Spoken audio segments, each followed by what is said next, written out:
Ang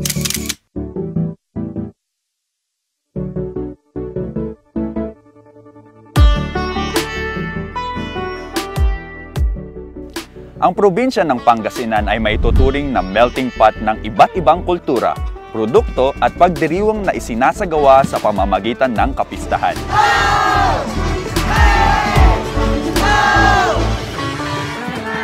Mga pistang idinaraos upang magbigay pasasalamat sa may kapal, sa mabilis na produksyon, sa kanilang ekonomiya, masaganang likas na yaman at matibay na pananampalataya ng buong bayan. Mula sa pagkilala sa kaugalian na espiritual ng Ayat Festival ng Natividad at ang pagbibigay importansya sa likas na yaman gaya ng Balinkagin Festival ng Mabini hanggang sa mga ipinagmamalaking pagkain produkto na nagbibigay kabuhayan sa mga mamamayan tulad ng Asin Festival ng Dasol, Puto Festival ng Kalasyaw at Pakwan Festival ng Bani. Tanda ang mga ito ng matagumpay na pagpapanatili at pagpapahalaga sa pagkakakilanlan at natatanging yaman ng lalawigan.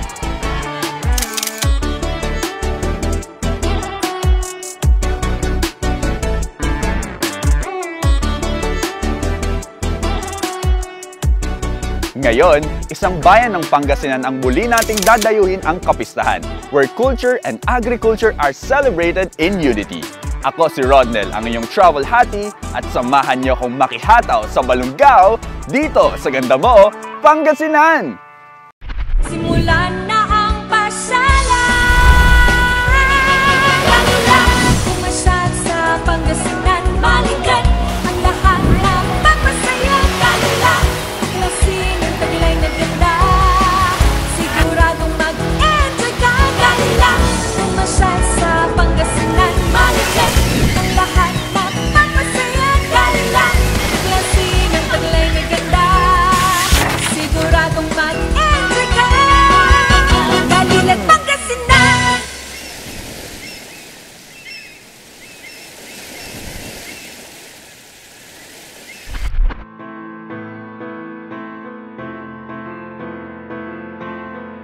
Isa sa mga dahilan ng pagdiriwang ng festival ng isang bayan ay upang pasalamatan ang poong lumikha sa mga biyayang kanilang natatanggap. Dito sa bayan ng Balungaw, ang kapiyastahan ay higit pa sa mga engrandeng pagdiriwang. Ito ay nakasentro sa pagbibigay-pugay sa kanilang patron na si Saint Joseph. It also serves as an opportunity to unite the people dahil ang pananampalataya ay isang daan upang pagbuklorin ang mga tao. Bago pa man pumutok ang sikat ng araw, ay inilibot na sa sentro ng bayan ang kanilang patron na si Saint Joseph kasama ang imahe ni Birheng Maria. Pinangunahan ng mga tagapaglingkod ng simbahan, kabilang si Reverend Father Alex Taik de Guzman, ang prosesyon.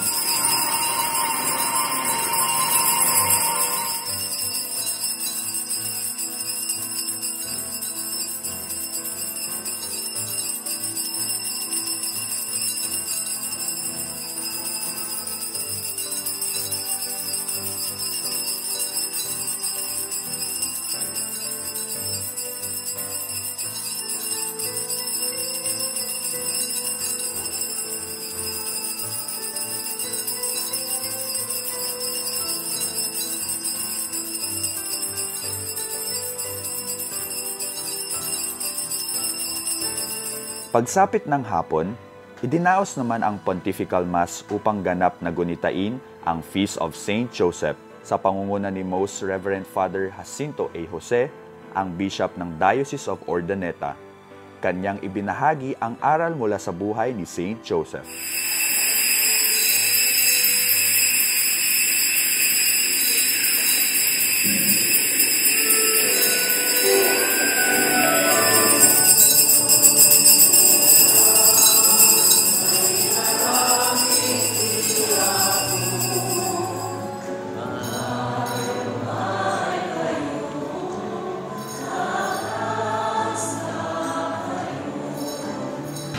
Joseph is a carpenter. Joseph is a builder. Not only builder of a house, but it is builder of a home. Sa ngayon po, I would like to direct my words sa ating mga tatay. Alam niyo po, I was able to read a caption, make a statement to all. Ano po yung sinabi ng statement? Protect children even if they are not yours. I will repeat. Protect children even if they are not yours. Higit sa pagdalo sa misa ng mga Balongueñans ay ang pagsasabuhay at pagsasapuso ng mga aral na kanila ring maibabahagi sa iba.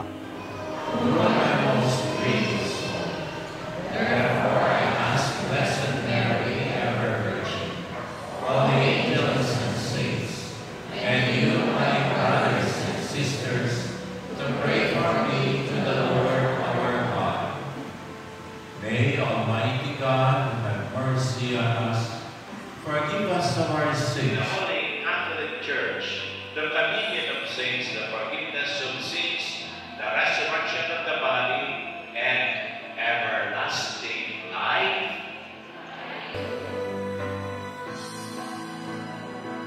Sa pamamagitan ng Feast of Saint Joseph, na ipapakita ng mga mamamayan ang pagpapahalaga sa kultura at pananampalataya na siyang nagiging sentro ng pagdiriwang na ito. Hindi lamang sa pananampalataya na ipapakita ang pagtangkilik sa sariling kultura. Ito rin ay naipapahayag sa pamamagitan ng malikhaing pagsasayaw.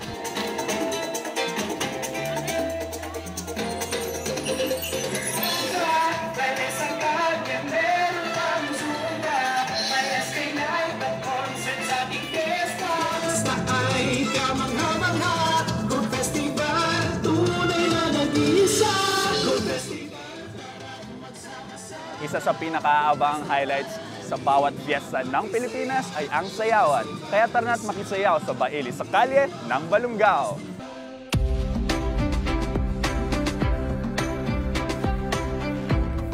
Bilang bahagi ng pagdiriwang, nagkaroon ng grand parade na dinaluhan ng mga municipal officials, iba't ibang sektor ng mga lokal na gobyerno ng Balungao at ng kanilang butihing mayor.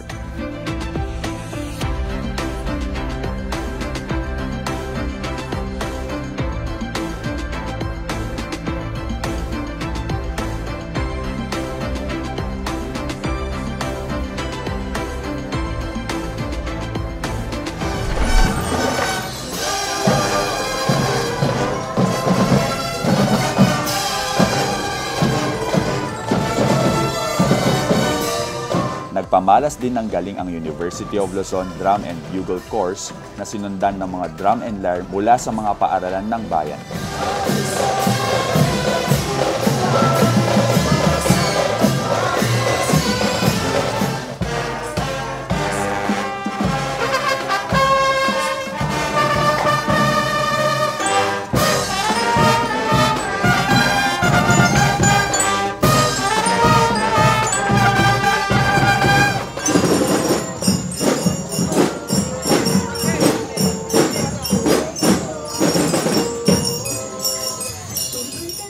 Gamit ang sariling salin ng musika, ipinakita ng mga cultural dancers ang iba't ibang choreography, bit-bit ang karangalan ng pangalan ng bayan at ibinida ang kambing na siyang one town, one product ng Balungao. Sa bawat galaw at paghataw ng mga kalahok ay ang kilig sa kanilang puso na maipresenta hindi lamang ang kinabibilangang grupo, kundi pati na rin ang pagbubunyi ng kanilang munisipyo.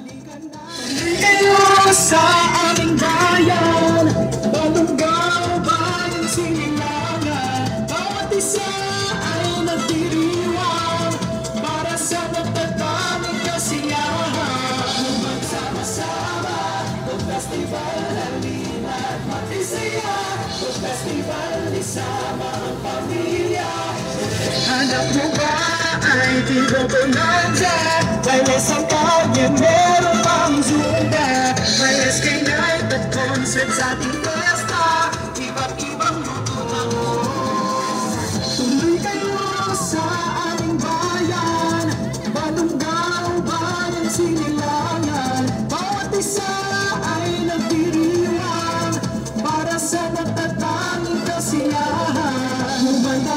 Ito ang kanilang kauna-unahang baili sa kalye. Simpleng pagtatanghal man kung ituring, punong-puno naman ito ng dedikasyon at taus-pusong presentasyon ng mga kabataan na nais ipakilala at ipagmalaki ang kanilang kultura.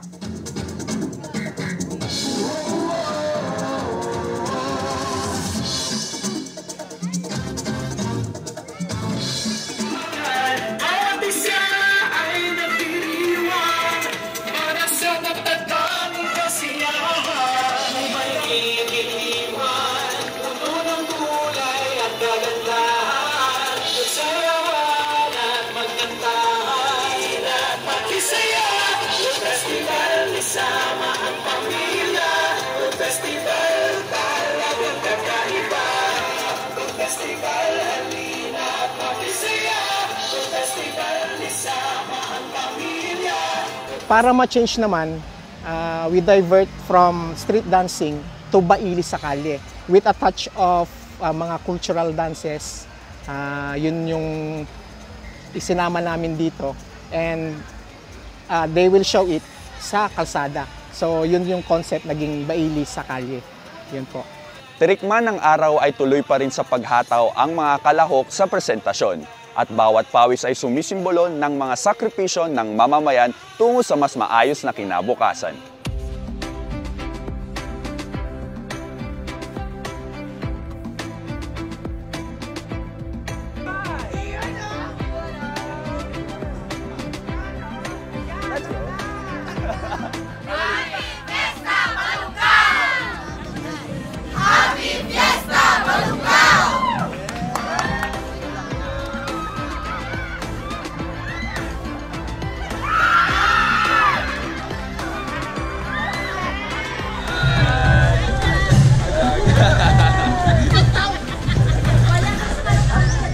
Matapos tayong mamangha sa sayawan sa kalsada, ating matutunghayan ang pagkilala ng bayan sa kulturang pamana.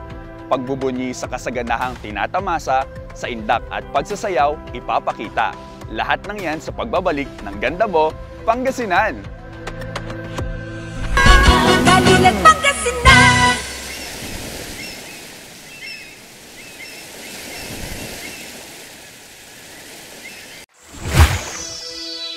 Kultura Splash Wave. Come have fun and enjoy the sun. Family and friends as one. Welcome to Kultura Splash Wave, a world-class resort nestled at the foot of the mountains.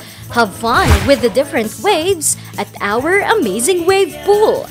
Be thrilled at the heart-pounding giant slides. Swim to your heart's content at the uniquely designed dolphin pool. Be a child again with your family and friends at the Water Factory. Enjoy the comforts of your home at the spacious, elegantly furnished, air-conditioned rooms. Celebrate the best times of your lives at Juliet's Legacy Hotel and Pavilion. Face your fears at our Skywalker. Relax and find your calm at our Fish Spa. Located at Cares, Pugo, La Union. Live the adventurous life with Kultura Splash Wave. Join us now, come on. Kultura Splash Wave. Kultura Splash Wave. Come have fun and enjoy the sun. Family and friends as one. In the waters, join us now, come on. Kultura Splash Wave. See you there. Kultura Splash Wave.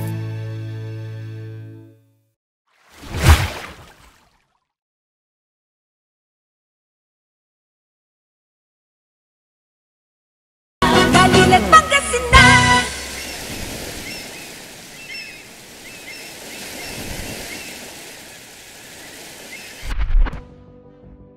Bawat bayan ay may sariling adhikaing ipakilala ang sarili, kulturang pamana na ating kinagisnan sa pamamagitan ng kapistahan, ating babalikan. Tradisyonal na kasuotan at katutubong sayaw, dalawang aspekto na nagpapakita ng paggalang at pag-aalaga sa ating nakaraan. Sa pamamagitan ng kapistahan, nabubuksan ang oportunidad na maipakita at maipakilala ang kanilang kulturang kinagisnan.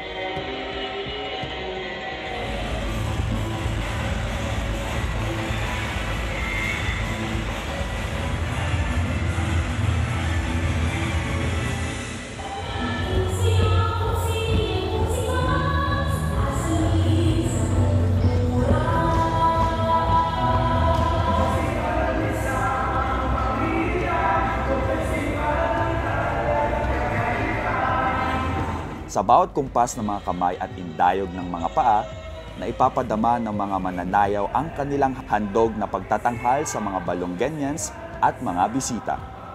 Ang ganitong presentasyon ay nagsisilbing tulay ng kultura tungo sa makabagong henerasyon at ito rin ay nagiging paraan upang ang tradisyon ng bayan ay manatili at hindi kailanman mawala.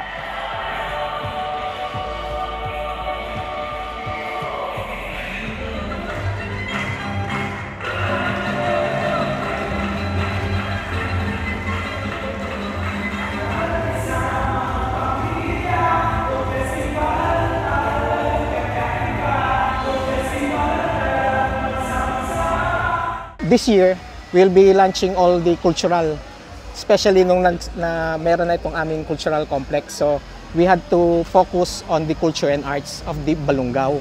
Hindi maikakaila na sobrang talentado ng mga Balongueñans.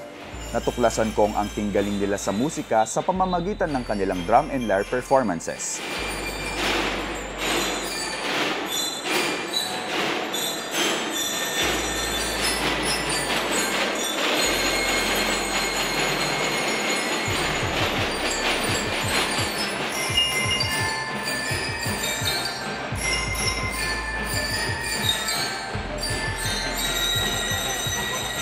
At pagpapahalaga sa kultura sa kanilang cultural dance presentations na talaga namang na-enjoy ko at ng karamihan.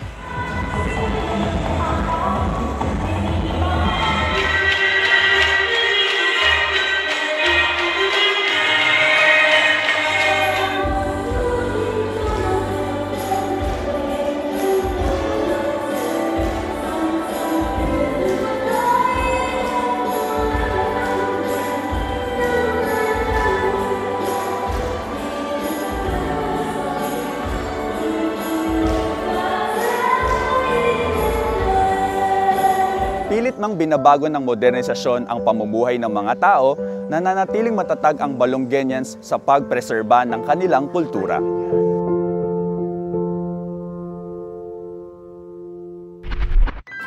Festivities at daylight are not the only highlight. Culture is also celebrated at night. Kultura at pagkakaisa ng masa ay siya namang bibida sa isang gabi ng puno ng saya at pakikisama.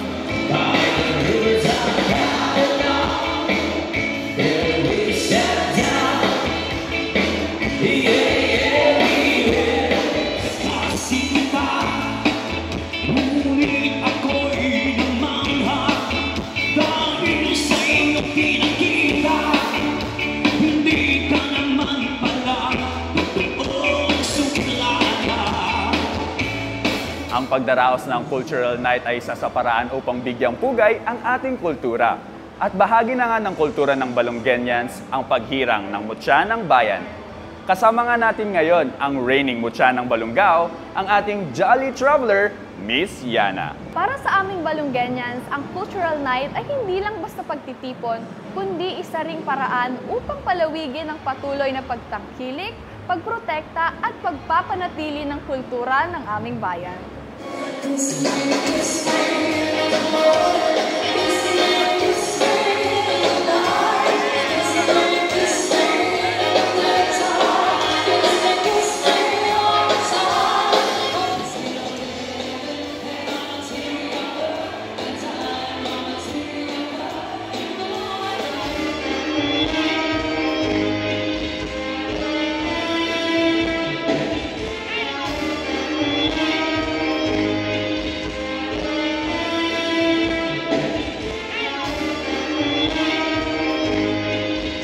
Sa kabila man ng pagkakaibang kinagisnan ng kultura ng mga Balongueñans, ang pagdaraos na ito ay nagpapakita pa rin ng pagkakaisa at pagtanggap sa kapwa, ano at saan man ang pinanggalingan.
isang makabuluhang pagtitipon at salo-salo na nag-enjoy ang bawat isa. Isang paraan ng kasiyahan na ang kaakibat ay ang maayos na pagsasama ng bawat mamamayan. Isang bayan na patuloy sa paghataw. Humahataw sa galaw at pagsasayaw, humahataw sa ganda ng kultura at humahataw sa progreso at pag-asenso. Festivals will not be on its true essence without a feast prepared by the people of the community.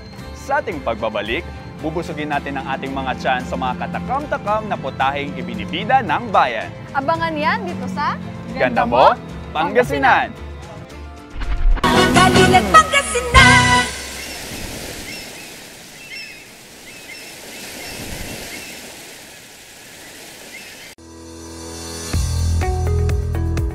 Looking for a place to stay in Baguio City?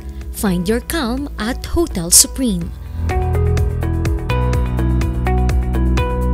A good dip at their pool.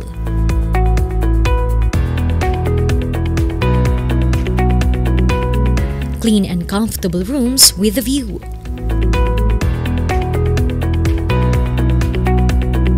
Accommodating staff.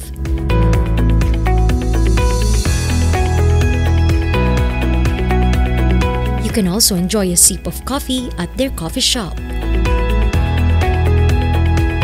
Good food for a good mood at their restaurants. Spacious halls for events, and many more. A perfect balance of business and relaxation, all at Hotel Supreme. Galing Pangasinan!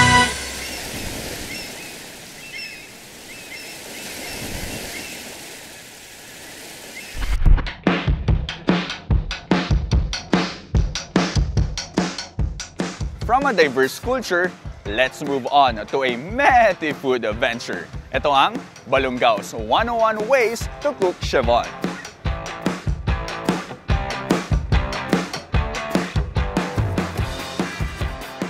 Dahil bida ngayong fest ang the best na Chevon, iba't ibang putahe ng, guess what?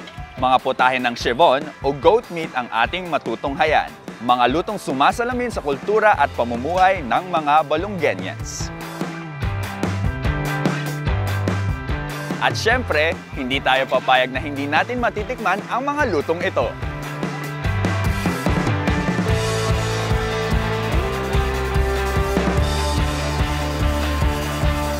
Dalawampung taon nang idinaraos ang 101 Ways to Cook Chevon.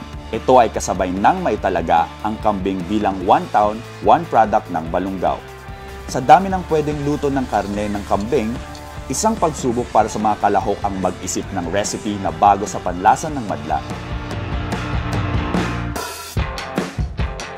Dito nga sa Apolinario Mabini Park, ang patagisan ng 20 barangay sa pagluto ng kakaibang recipe ng karne ng kambing. At amoy na amoy ko na ang nakakatakam na pagkain. Tara, check natin. Let's go!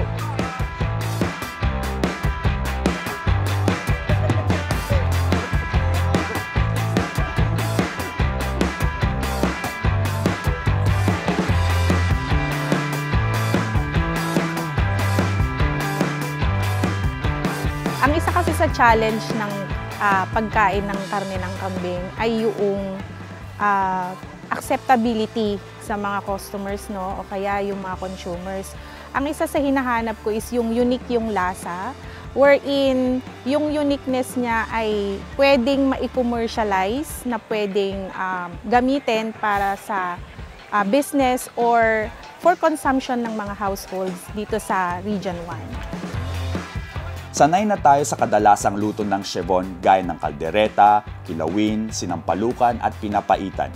Pero sa araw na ito, kakaibang recipe ng bawat barangay ang matitikman. Ilan sa mga tampok na luto ang cheesy and meaty lasagna, Chevon and mashed potato, kutsero, Chevon sisig at goat carbonara. Naisipan lang namin, sir, para kakaiba sa mga niluluto ng mga ibang barangay. 100% lalasahan yung texture ng kambing. Para may iba naman, hindi lang yung beef, Kaya good din. Yung amoy niya sir is hindi mo talaga maamoy na yung kambing may aroma na linagay. Napakasarap naman talaga ng iba't ibang luto ng karne ng kambing dito sa Chevon Cooking Contest. And hindi ko maikakaila na pwedeng-pwede itong ibida hindi lamang sa mga karinderya, pero pati na rin sa mga high-class restaurants.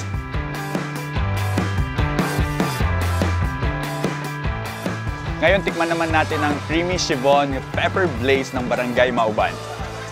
Let's see. Lasang-lasa ko yung creaminess ng pepper blaze nyo po, and at the same time, gusto ko po yung may pepper talaga siya at hindi siya maanghang. Good. Okay na okay po siya. Nag-complement po yung lasa. Sa patimpalak na ito ay talaga namang gumana ang imahinasyon at pagkamalikhain sa pagluluto ng bawat grupo.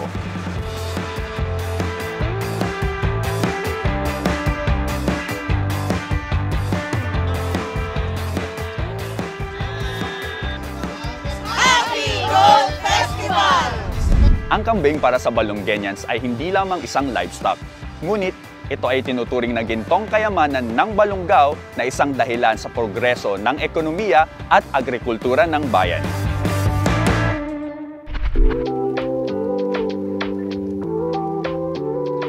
Harmony is indeed in the heart of the community of Balonggao.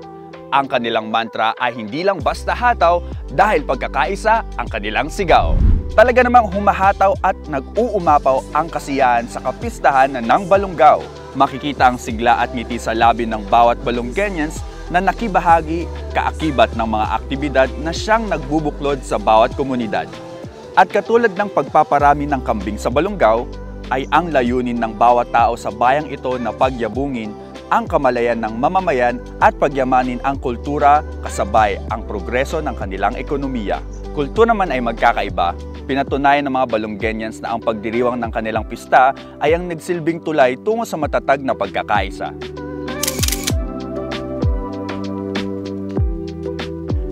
It was a mesmerizing experience to witness the beautiful town of Balonggao. Nasaksihan ko kung gaano kaganda at kabuhay ang kultura ng bayan na ito. At ako rin ay namangha sa angking galin ng mga Balongueñans pagdating sa paglikha ng kambing recipe na pwedeng ibida sa buong mundo. At isa sa mga nakaka-inspire sa lugar na ito ay ang pagiging relihiyoso ng mga tao na siya namang nagtulak sa mga lokal upang mas mapalapit pa sa Diyos. Dahil na rin nga sa pagdiriwang nila ng kapistahan ng kanilang patron na si Saint Joseph. Tampok nga rin sa kapistahan ang baile sa kalye na nagbigay aliw sa karamihan at nagbigay daan upang mas lalo pa nating mahalin ang ating napakagandang kultura. Hindi talaga mawawalan ng mga bagay na pwedeng ipagmalaki ang ating bansa. At talaga namang ako ay napawaw sa angking yaman ng Balonggao. Tunay ngang ang ganda mo, Pangasinan!